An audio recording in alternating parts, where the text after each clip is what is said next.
આગામી હોળી અને ધૂળેટીના પર્વમાં ઇમરજન્સી કોલ સામે 108 સેવાએ કરી વિશેષ વ્યવસ્થા। હોળી અને ધૂળેટીના તહેવારને હવે 2 દિવસનો સમય બાકી છે, ત્યારે 108 ઇમરજન્સી સેવા દ્વારા આગોતરી તૈયારીઓ કરવામાં આવી રહી છે। ખાસ કરીને તહેવારોમાં કે જાહેર રજાઓમાં અકસ્માતો સહિત વિવિધ ઘટનાઓમાં ઇમરજન્સી કોલ સામાન્ય દિવસ કરતાં વધુ ન થતા હોય છે। 108 ઇમરજન્સી સેવાએ પણ કોઈપણ આકસ્મિક પરિસ્થિતિને પહોંચી વળવા માટે કમર કસી છે। અગાઉના વર્ષોના ડેટાના આધારે આ વર્ષે ઇમરજન્સી કેસમાં નોંધપાત્ર વધારો થવાની શક્યતા છે, જેને ધ્યાનમાં રાખીને રાજ્યભરમાં એમ્બ્યુલન્સ અને સ્ટાફની વિશેષ વ્યવસ્થા કરવામાં આવી છે। ઇમરજન્સી 8 સેવાના સીઈઓ જસવંત પ્રજાપતિના કહેવા મુજબ હોળીના દિવસે કેસમાં 12% અને ધૂળેટીના દિવસે 44% જેટલો મોટો વધારો થવાનું અનુમાન છે।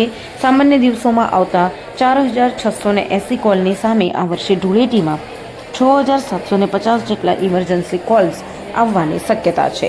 ખાસ કરીને માર્ગ અકસ્માત અને અન્ય ઈજાઓમાં મોટો ઉછાળો જોવા મળે છે। ઊંચાઈ પરથી પડી જવું, પાણીમાં ડૂબવું, મારામારીના કિસ્સાઓ અને ઝેરી પાણી પીવાના કેસોમાં ધૂળેટીના પર્વ પર નોંધપાત્ર વધારો થતો હોય છે। સૌથી વધુ સુરત શહેરમાં ઇમરજન્સી કેસમાં 53% વધારો જોવા મળી શકે છે। આ ઉપરાંત દાહોદ, પંચમહાલ, આણંદ અને દેવભૂમિ દ્વારકા જેવા જિલ્લાઓમાં પણ ઇમરજન્સીની સંખ્યા વધવાની શક્યતા છે।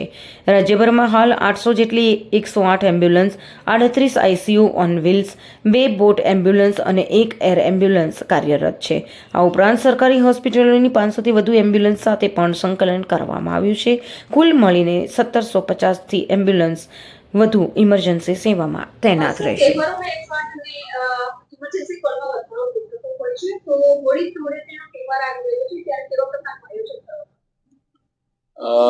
દરેક તહેવારમાં 108 ઇમરજન્સી સર્વિસ દ્વારા અગાઉના વર્ષોના ડેટાનો ઉપયોગ કરી અને સંભવિત કયા વિસ્તારમાં કયા પ્રકારની કેટલી ઇમરજન્સીઝ વધવા પામશે એના માટે જરૂરી મેન પાવર અમારા ઇમરજન્સી રિસ્પોન્સ સેન્ટરની અંદર અને ફિલ્ડમાં એમ્બ્યુલન્સની અંદર તૈનાત અમારા પાયલટ ઈએમટી, એમાં દવાઓનો પુરવઠો, એમ્બ્યુલન્સનું રિપેર મેન્ટેનન્સ અને સુપરવાઇઝરી ફોર્સ, આ બધાનું એલાઇનમેન્ટ કરી અને વધનારા ઇમરજન્સી કોલ્સને સરળતાથી પહોંચી વળાય અને રજાઓનો સમય હોવા છતાં કોઈ પણ ઇમરજન્સીમાં પેશન્ટને યોગ્ય સારવાર તાત્કાલિક મળી રહે તે માટે અમે અગાઉથી જ પ્લાનિંગ કરતા હોઈએ છીએ।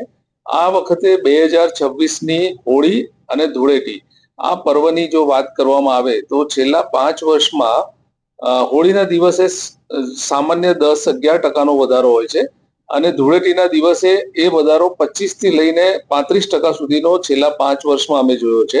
પરંતુ આ વર્ષે ખાસ કરીને હોળીનું પર્વ ચંદ્રગ્રહણના કારણે 2 દિવસ, બીજી અને ત્રીજી તારીખે ઉજવવાનું છે અને એના કારણે બંને દિવસમાં અમારું અનુમાન છે કે સામાન્ય દિવસોમાં રહેતી અમારી 4680 જેટલી ઇમરજન્સી એ 12% જેટલી વધી અને 5255 જેટલી થશે અને ધૂળેટીના દિવસે પાછલા 5 વર્ષ કરતા પણ આ વખતે અસામાન્ય રીતે એટલે કે 44%નો વધારો થઈ અને 6750 જેટલી ઇમરજન્સી સમગ્ર ગુજરાતમાં 108 ઇમરજન્સી સેવાને મળે એવી અમારું ફોરકાસ્ટ છે અને આ ફોરકાસ્ટમાં અમુક સ્પેસિફિક પ્રકારો જેમ કે ઉત્તરાયણમાં અન્ય પ્રકારની ઇમરજન્સી છે, દિવાળીમાં અન્ય પ્રકારની છે, હોળીની જો વાત કરવામાં આવે તો 2 મુખ્ય પ્રકારમાં ખૂબ મોટો વધારો થાય છે, વેહિક્યુલર ટ્રોમા અને નોન વેહિક્યુલર ટ્રોમા। હવે આ વખતે જો વાત કરવામાં આવે તો ધૂળેટીના દિવસે વેહિક્યુલર ટ્રોમામાં 127%નો વધારો થશે અને નોન વેહિક્યુલર ટ્રોમામાં 164%નો વધારો છે અને આમાં પણ ખાસ જેમાં વાહન સંકળાયેલું નથી એમાં કયા કયા પ્રકારની ઇમરજન્સીસ છે